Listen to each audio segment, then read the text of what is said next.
Welcome to Desire Made Real, a Discovery of Witches podcast, and our second bonus episode of Season 2. I'm Caitlin. And I'm Anya.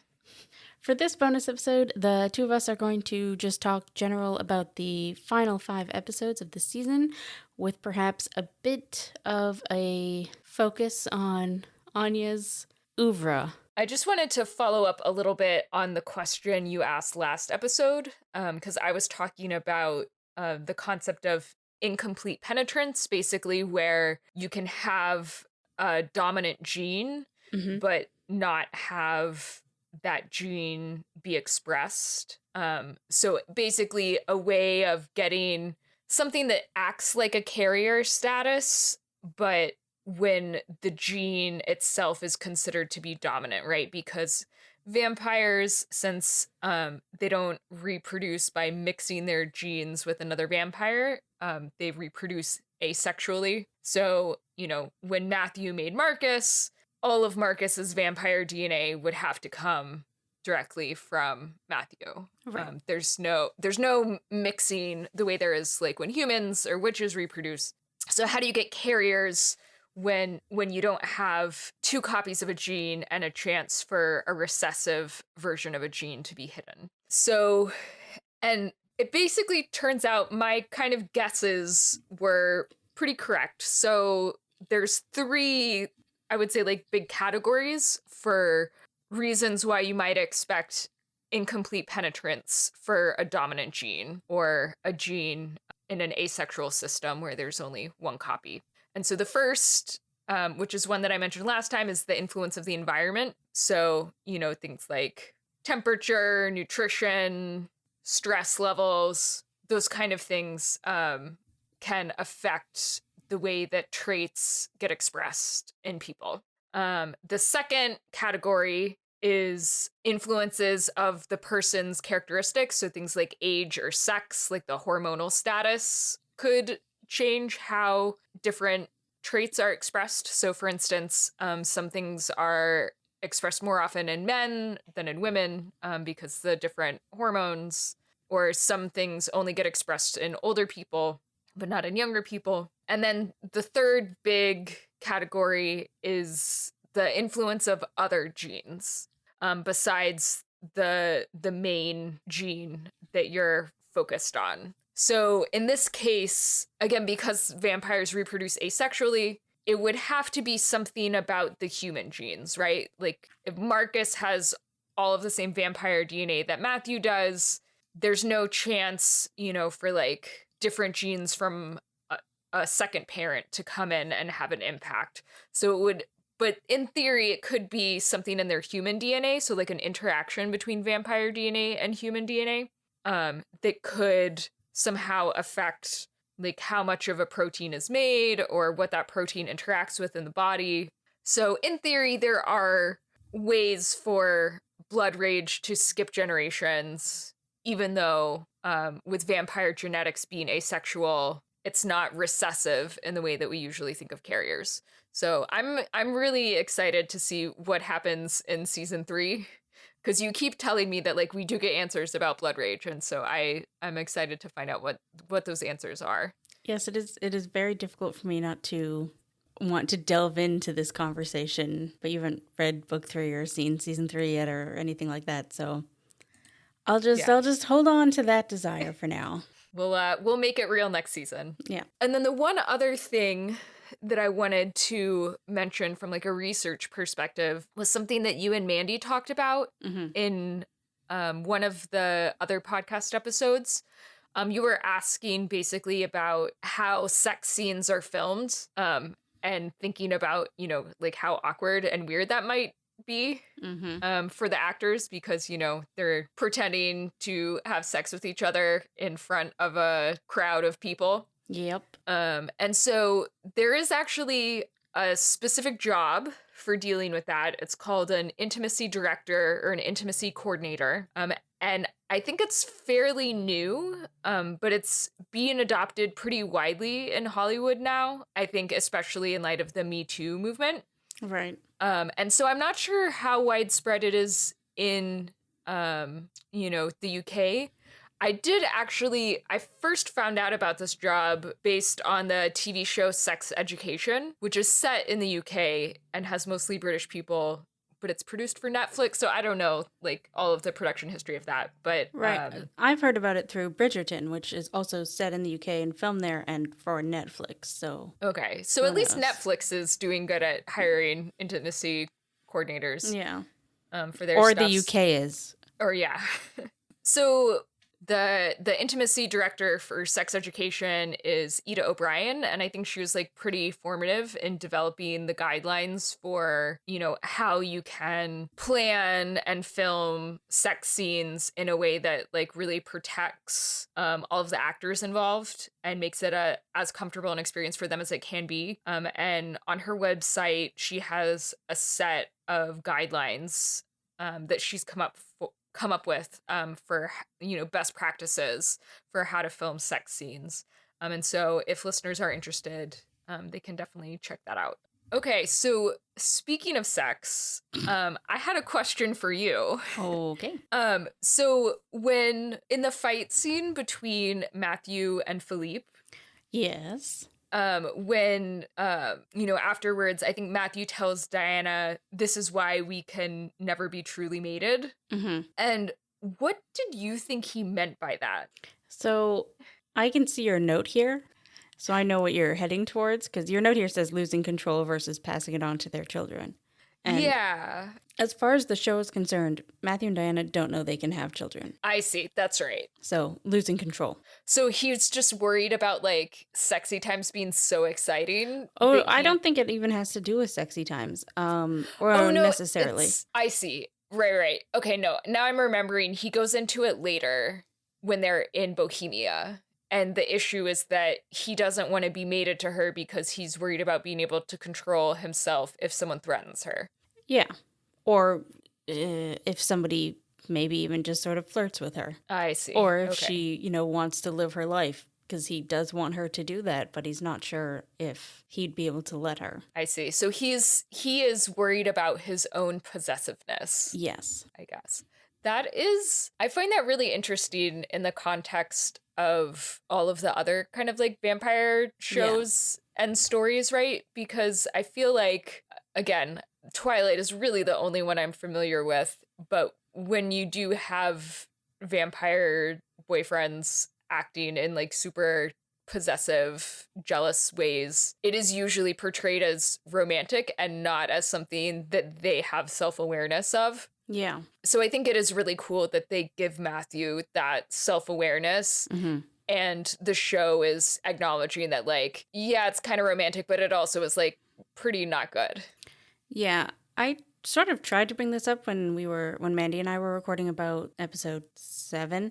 I didn't do a very good job with it though, because that's the one in Bohemia where Matthew says something like, you know, I wouldn't hurt you, but I would hurt for you. I would just kill everyone. And you can tell that he really doesn't want to. And I like it because, like you said, it's the whole I would destroy the world for you in fiction is generally presented as desirable. Mm-hmm. And in this one, he's like, I really don't want to kill all these people, but I don't know if I can stop myself. Yeah. I think you're spot on. And I think when I was watching them to prepare for this episode, I binged all 5 episodes in one day. And I feel like there are certain threads between different episodes that you actually pick up on more when you watch it that way. Yeah. And I think that is one of those things, you know, connecting their conversation in the earlier episode. And then when Matthew's talking about it in Bohemia, I just kind of forgot about it. In that episode, also, I really loved the conversation between Diana and Philippe where they're kind of going toe to toe. And I think you and Mandy definitely highlighted how amazing that scene is as well. But I just wanted to emphasize how interesting it is that I think it's Diana's power that wins Philippe over onto her side. And then she follows up by saying that her love should be enough. And I just, I think there's something really interesting there, maybe about like, you know, the way that human culture has evolved over time or something. Like, I don't know, I feel like in the 1590s, right? Like love, I mean, love was like, yes, something that people experienced and knew about as a concept, but it wasn't like really the foundation for marriage or partnership, you know, in the same way. Like, marriage was more of an economic and political arrangement. Right. Although we And don't necessarily know that's true between vampires, if that makes any sense. that is true. Especially since they have the whole mating thing. Yeah. Okay, that's a good point. But I did that was one of the things that I noticed on this watch through, that it is her power that makes him come to respect her. And that's kind of independent of her relationship with Matthew, which is interesting, right? Because she's like having to prove herself as a partner to him, but her worth just comes from, her own power as a witch. I don't know if I necessarily agree with that interpretation that it's her power that wins Philippe over. I think go back and watch the scene though, because he is like, when she kind of starts sparkling and like her magic becomes visible through the power of CGI, I feel like that's when obviously he was trying to bring them together before that even, right? Like by bringing up the fact that they hadn't consummated and like making sure that they were being honest with each other. I mean, it wasn't like he went from hating her to loving her, but I feel like that was the moment where he like fully accepted her. I don't know. There was definitely something about her having to prove that she was good enough, or like truly his equal in a way. I don't know. So I've always thought that he sort of started to accept her when he realized that Isabeau accepted her. So when he saw Isabeau's ring.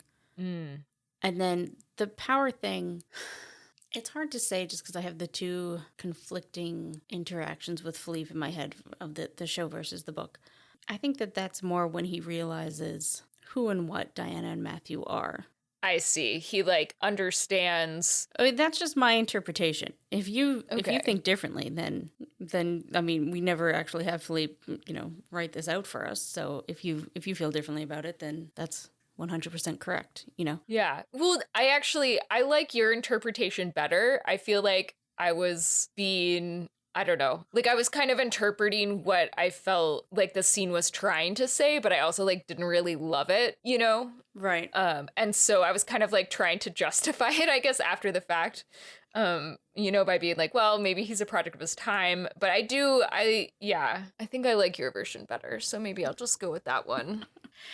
I guess I'm just here to disagree with you. Yeah. I mean, that's more interesting, right? Yeah. But I don't know, I guess to go a little deeper into it, because Philippe does try to bring about Matthew's blood rage so that Diana can see it, so that, all their secrets are out. And he talks about how Matthew doesn't really have any faith and how, I don't know, I think in his own flawed way, Philippe is trying to bring them together even before he sees Diana go all sparkly. Okay. I'm not saying he makes the best choices. I love Philippe, but he is a very flawed individual. And I do agree with you and Mandy that I think that episode is one of the strongest and most interesting episodes of the season. And it like has some of the best character work. Yeah. And I especially loved, and you and Mandy mentioned this too, but the way that it kind of cuts back and forth between Philippe and Isabeau in their separate times. Yeah. And really like makes you feel like they are connected to each other. And like you and Mandy said, the like time travel mind fuck of like, these two separate timelines going like kind of two separate time tracks traveling forward at the same time, even though that's not really how time works, but maybe it is. Let's not think about it too hard.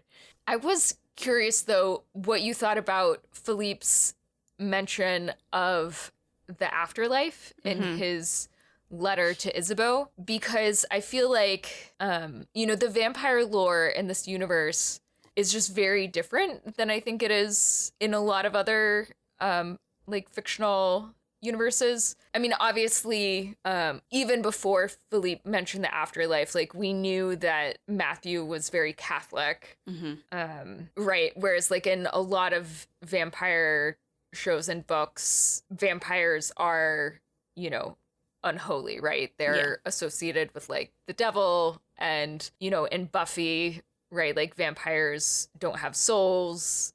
so they don't get an afterlife. And I just thought it was interesting, like thinking about a vampire going to heaven or hell or purgatory or whatever. It was, not exactly what I expected, but I do think ultimately like pretty consistent with, the rest of how we see them being just as religious as the humans and other creatures. It's interesting because of how they've cut some stuff out from the books. That line might have meant something completely different in the book, even though I don't think it was from the book at all. Like, I don't believe it was in the letter in the book, but I've all these things that I want to say about this, but everything is like book related. I can say that Philippe is Greek, so I don't know that he would necessarily. That's right. So heaven. he wouldn't be Catholic. He'd be Orthodox, or I guess even pre-Orthodox. I mean, he would have pre-existed Christianity, and then I guess converted at some point later. I don't think Philippe is Christian at all. Oh, that's right, because he actually still worships Diana, or he brings Artemis. He brings same person. Yeah. He brings witch Diana to a temple of Diana. That doesn't necessarily mean that he believes anything at all.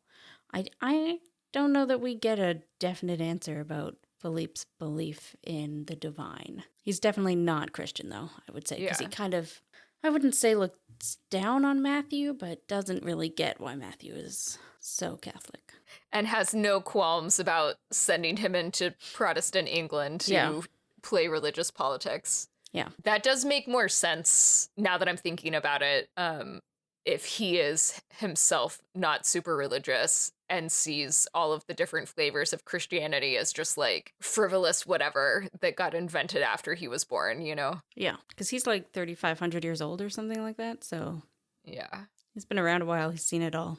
So speaking of religion, this is actually a good segue. I wanted to talk just a little bit about the portrayal of Judaism in the show. Mm-hmm. Because you and Mandy had mentioned that the throwaway line about the Jewish golem like wasn't necessary, and was just maybe an Easter egg for book readers. Yeah. But I think, the mention of the golem itself perhaps wasn't necessary, but the broader scene that it was in, I think it was actually really important to show Emperor Rudolph's attitude towards Jews. And I liked the way that Jewishness like featured pretty prominently in the episode. Mm-hmm. Especially because the way that the story kind of like uses the creatures and like vampires and witches and demons as allegories for human racism. I think it would feel cheap to go back in time and like not put any attention on like some of the most serious types of racism and bigotry that like were happening at that time. Oh yeah, absolutely. I think that they did a really good job with showing how things were bad, but doing very little. Mm-hmm. Like, there's not really that much with Rabbi Lowe, but what is there is really good. Yeah, like they showed the gold, I don't know what that is, some sort of like metal symbol on his... It's just a circle, I think. The circle... golden circle to symbolize, so that everyone who he interacts with knows that he's Jewish. And so they can like beware of, as Emperor Rudolph says, the typical low cunning of his people. Fuck that line. Yeah. Fuck that asshole. Ugh. Yeah. And I think, it did a good job of showing, again, like, the way that people in power will use minorities when it benefits them and then, just discard them and lean into stereotypes as soon as they no longer think it's to their benefit. And I think, it's interesting. So we've been talking about the way that they portray, bigotry against Jews in the 1590s. There's not a lot of portrayal of modern racism in the modern day stuff, which I don't think is necessarily bad, right? Because it could be kind of distracting and muddying from the metaphor. But I think in order for that to work, you have to make sure that your cast itself is very diverse. Yeah. And I think that is kind of the way that they got around that, right? Is that like, okay, we're not going to mention modern day racism and bigotry against people of color, but we're just going to have like a ton of people of color in the cast. And, you know, that scene at Septour where they're kind of making their shadow congregation, I think it was like 4 out of the 9 people there were people of color. I guess if you include the baby, maybe more. It's interesting because for one thing, I think a lot of modern day racism wouldn't wear itself on the sleeve. Not that I'm making a joke about the circle, you know what I mean? Yeah. The way that it does in the 1590s, I think a lot of, at least not within the group of people that we see. Yeah, like the type of racism is more systemic, subtle racism that expresses itself in different ways besides like open bigotry. Yeah, or like I'm sure the people of color, the characters have experienced open bigotry. We just wouldn't see them hanging out with the people who would do that, you know? Mm-hmm. But what I do like, and this is actually more, oh no, I guess it's these episodes also. What I do like is how most of the people coming up with how, you know, like how it's Nat who says, you know, the Knights can do more than just protect people who already have privilege. You know, it's usually the people of color saying, no, we have to do more. So, and I think that that's a good way that they get around it too. Yeah, like, so Nat was talking to Marcus about all of that and planting those seeds earlier on, and then it was Phoebe at the table who was like, come on, you guys can do better. Yeah. So I think that's well done of them also. Mm-hmm. Yeah. And, you know, this is something that you and I have also talked about off the podcast, but the fact that Emily dies at the end, and we haven't had a lot of white characters die up until this point. And so, you know, it is a bit noticeable that both season 1 and season 2 ended with the death of a Black woman. Yeah. Wait, remind me who died? Oh, Juliet. Yeah. Yeah. So Juliet and Emily get killed, and that like definitely made me a little bit uncomfortable, like thinking about that. I mean, it's helped by the fact that there are lots of Black people in the show still who haven't died. And it is also helped, I think, by the fact that if you are a book reader, you know that in the book, Emily's not obviously Black. I think she's kind of like assumed white. And so they did, you know, make the choice to try and diversify the cast by making the character Black. And, you know, it is unfortunate, I guess, that the consequence of that is that in the book, the character dies as well. And it's important for the plot that she does die. It's also like, because most of book 2, and well, whatever, is told from Diana's point of view. So Emily dies off screen. Mm-hmm. So even if she were explicitly Black in the books, which I genuinely don't even remember, because I don't remember any character description ever about anyone, which is really bad of me. But you don't see a Black woman on her knees in front of a white man being murdered. Yeah. You know, because it's off screen. Yeah, basically in the book, Diana and Matthew actually return from the past and get reunited and just are told that Emily was killed. Yeah. Yeah. Well, and I think you pointed out that, like, if they are going to kill another Black woman on the show, that at least they did kind of lean into it a little bit, where it's like she is clearly being killed by a white man and she calls him a bigot as he's killing her. And, you know, she's clearly making this choice and choosing to sacrifice herself, like, for the movement and for the broader good in a way that I think kind of like evokes maybe, you know, like decisions that people really had to make in battles for civil rights and stuff. So, yeah. And she specifically, you know, says, I can't remember her exact words, but, you know, says something like, we're going to make a new world and, you know, Diana's going to get vengeance on you or for me against you. And so it's like, it gave her back some agency, I think, in a way that was really important. Yeah. It also sucks that she's a queer woman. Yeah. We got to kill our gays and, you know, kill the Black person at the same time. Yay. And there's like one good thing that I can say about this, but it's a spoiler, so I can't say it Okay. Well, I guess we'll revisit that next season. if I remember. Yeah, so I guess, I don't know. Like, I don't want to absolve the show of all the decisions that they made. I think they were clearly thinking about these things as they were making decisions, and I think doing their best with the source material. Yeah, it's hard when your source material has problematic bits to Yeah. then have to. Yeah, it's tough.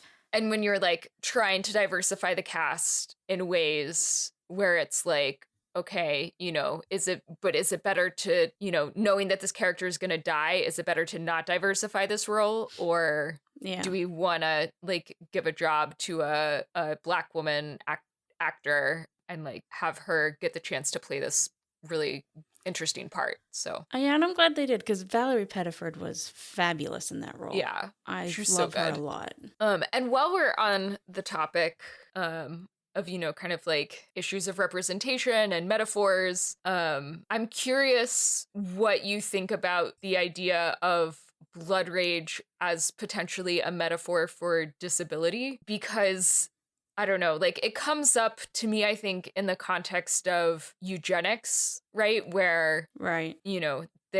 Matthew has spent hundreds of years trying to kill off all of the offspring that might carry, blood rage and pass that on. Like that's, I think, a pretty obvious parallel to eugenics in the modern world. And like, I mean, you don't want to draw an exact comparison between something like blood rage and actual human mental illnesses or something, but like it's a little bit hard not to, at least a little bit. I don't know. I'm interested to keep looking at that going forward, as we learn more about blood rage and kind of resolve that. I guess it's an interesting thought, because as much as I don't want to compare something that turns you into a murderous monster to, normal human mental illnesses, it's interesting because Matthew had support and family and was able to learn to control it. Mm-hmm. Yeah, and manage it. Yeah, a lot of the vampires we see. Oh my. Spoilers. Let's say Benjamin, it is implied that he does not have that. Right. Yeah. That is most of the main things that I wanted to say. Everything else that I wanted to talk about is basically just like squeeing about things that I really liked. One of the things that I really appreciated about the adaptation of the TV show compared to the book is that I felt like the TV show did better job of highlighting the parallelism between Matthew getting closure with his father who died, and then Diana also getting closure with her father who died. I love it so much. I know, it's so good. And somehow when I was reading the book, I just like didn't notice it.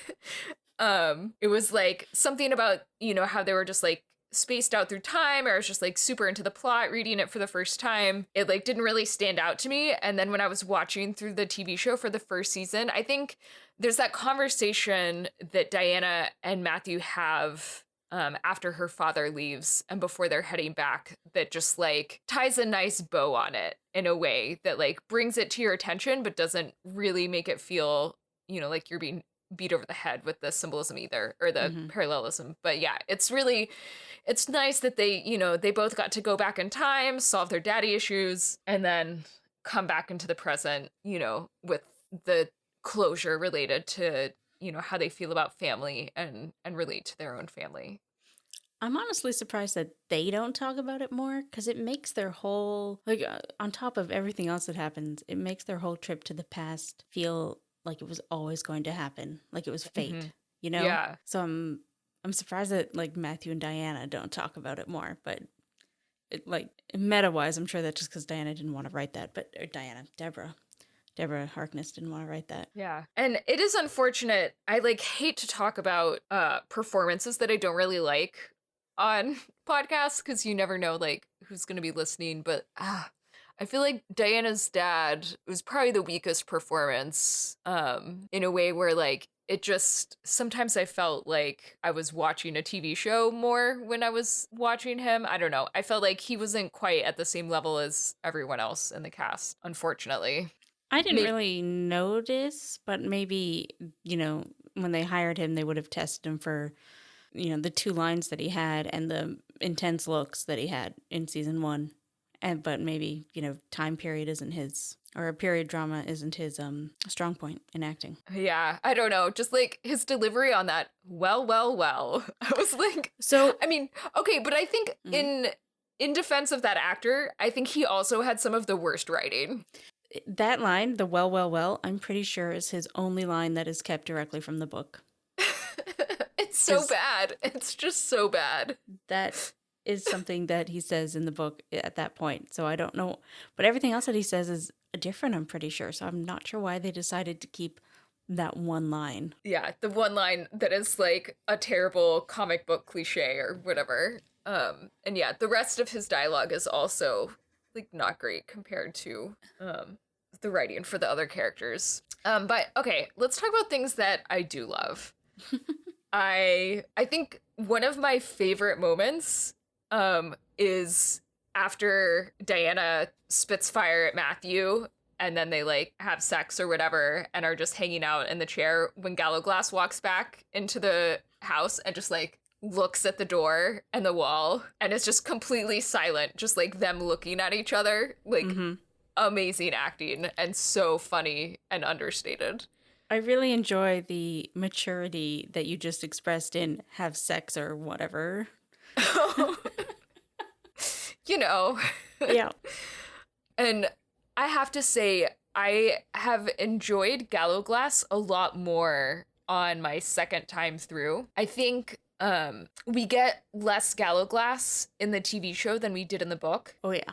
And so I think my first time through the TV show, I was just really underwhelmed by him because we weren't getting as much of him as we did in the book. And so I was like, he's a pale imitation, I think, of book Gallowglass so far. But my second time through, when I didn't have quite that same level of expectations from the book, I actually really enjoyed what we did get. So I think, yeah, my fondness for TV show Gallowglass is definitely increasing with more exposure. Yeah, it's the one thing that I'm sad they had to sacrifice with how they rearranged the plot of the book was that Gallowglass comes in later than he does in the book. Yeah. I also, oh my God, Marcus's line that I have a vampire family now just cracked me up in a completely unintentional way. Like, I don't know why I found that so funny. Just like, he's so serious and deadpan in his delivery. And there's something that's just like inherently funny about that. Like, yeah, my whole family's dead, but whatever. I have a vampire family now. That's an interesting bit because if you've read Times Convert, you know that Marcus has a bit of a feeling about how some members of his family died. So I think he is trying to play on that, how Marcus would feel when that's brought up. There's like backstory that's not coming through there. Or it is coming through, but they're not like telling the whole thing. You know what I mean? Yeah. And then me being vague. I also loved Phoebe and Isabeau's interaction. Yes. I feel like, being the only human in a house of, vampires and creatures and like meeting someone who is thousands of years old. Like, that's a really intense thing to do. And, the actress who plays Phoebe, or the actor who plays Phoebe, just pulled it off amazingly. And the dynamic between her and Isabeau was great. I agree. I really like almost every interaction they have together, basically. Mm-hmm. How Isabeau's always sort of judging her, but in a good way. Yeah. Well, she's just like testing her a little bit, like seeing how she responds to pressure and when she performs flawlessly, I mean, Isabeau's like, if I can accept a witch, like, of course I can accept a human, like easy peasy. Yeah. So there's one other thing that I wanted to mention, and I don't know if I'm reading too much into this or not, but I swear the like violin and cello duet that's playing when Diana and Matthew are about to bite slash witch kiss each other. It has the first 4 notes of the Close Your Eyes theme from when Buffy has to kill Angel at the end of season 2 of Buffy the Vampire Slayer. It also plays when they have sex in Surprise. Okay. Oh, yeah. So, like, their theme. Yeah, their, like, love theme. And yes, no, I noticed this too. I didn't bring it up because I thought I was crazy, so... No, you're absolutely not crazy. And I mean, don't say that. I mean, don't say that. You could be crazy. No, I don't know. Like, it can't not be intentional, right? Like, it's a pretty distinctive set of 4 notes. And it's, like, not just the notes, it's the rhythm, too. Okay, I'll edit them in, and people can make their own judgments. Yeah, compare the Close Your Eyes theme from Buffy and Angel and the music from A Discovery of Witches.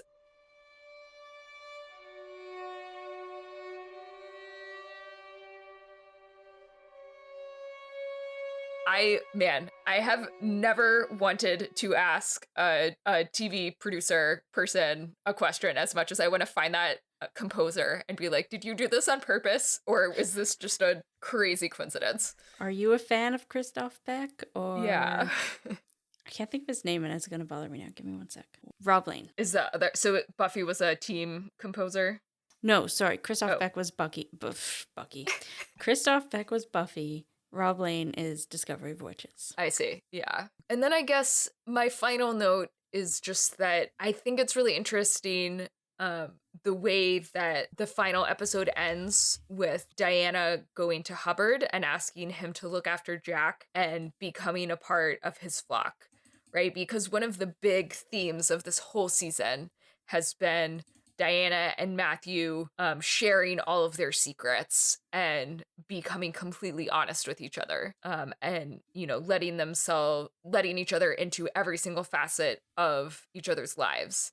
Mm-hmm. And then right at the end, suddenly Diana gets another huge secret that Matthew doesn't know about. So yeah, I thought that was interesting in that, like, the fact that it kind of contradicts the whole theme of the season makes it stand out even more as, like, an interesting choice that she made. And it makes me even more interested to, you know, go on to book 3, season 3, and figure out, you know, what are the consequences of this choice that she's made. I'm taking your silence as acknowledgement that you can't say what you want to say because it's spoilers. It's that, and also, I actually think that it's kind of funny how it all turns out. Like, okay. Actually funny, haha. I see. Okay. Sorry. Well, yeah, that's all of the thoughts that I had. So, did you not have any thoughts on how they did the pregnancy or anything like that? Well, I mean, kind of a big thing. I tried how do I say this? I feel like you and Mandy already kind of covered most of what I had to say about that. Oh, I mean, which is just that I do think it's interesting that they streamlined it. They got rid of the miscarriage. I mean, it makes sense given the tight timing that they were working on, that there just wasn't time to have her miscarry and get pregnant again. I mean, I guess your other point about how in the book Diana made a choice to forgo contraceptives, knowing that it was a possibility that she could get pregnant from him. Mm-hmm. So it was more of a choice than it was in the TV show. I mean, I guess maybe I'll have more thoughts about what that actually means once I know what happens to their kid. I feel kind of like it's hard for me to talk about their pregnancy, like not really knowing where the pregnancy goes. Right. Did you have any last things to say? I guess the one note that I haven't said out loud yet is just that, like, I mean, I hated Emperor Rudolph the first time I saw it. He's just horrible. You know, one of those characters who you love to hate. Mm-hmm. So irritating. But I will very specifically date this podcast recording and say that, like, the whole time I was watching it today, I could not stop thinking about Piers Morgan and Meghan Markle and how just, like, asshole fucking dudes can't handle being rejected by women even if their relationship is like not a romantic relationship. And, you know, just like fuck men is my feelings on that. Great. Like, you'd think that things would have changed a lot between 1591 and 2021, but not really. Not as much as we'd hope. I will also say I was super impressed by Matthew Good's growling, especially since I knew based on your conversation with Mandy that is actually just Matthew Good growling, like A+. I may or may not have spent some time just like growling to myself earlier to see how easy it was. I'm not doing it on microphone. No way. Not unless during the wrap up, you and Mandy agree and we can all growl together. We can all growl together. I don't know about that one. Mine would probably just sound like, you know, like that early morning croakiness that you get. That's what I sound like when I growl. Okay. Yeah. Very impressed. All right. As we have been implying, we are all three of us doing a wrap up together where we will talk about our feelings of the season as a whole and answer any questions and address any last corrections that you would like to send in. So you can tweet us at DesireMadeReal, or you can email us at desiremaderealpod@gmail.com. And I'm Caitlin, and you can follow me and find my other shows on Twitter at InferiorCaitlin. And I'm Anya, and you can find me and my shows on Twitter at Strangely Literal. That's Strangely and LITERL. We're an eloquent gushing show, and you can find more of those at eloquentgushing.com. Until we meet again, remember that with every ending, there's a new beginning.